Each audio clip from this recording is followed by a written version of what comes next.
This video demonstrates how workflows in objectiF RPM keep developers and testers on the same page.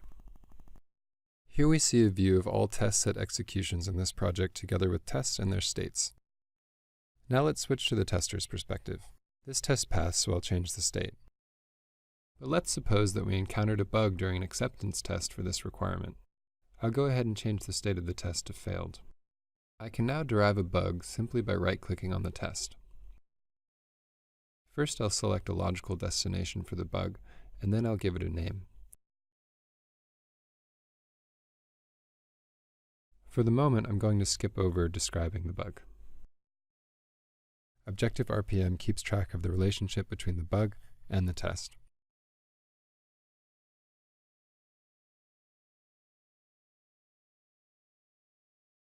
So switching back to the developer's perspective, I can now get a view of all open bugs. Here we see a default query provided by the project template. So let's say the project manager has set this bug priority to critical. So now the developer fixes the bug and marks it as accepted. Switching back to the tester's perspective, the test state has automatically been changed back to retest. Workflows such as this are governed behind the scenes with state machines, and these can be completely customized to meet your needs.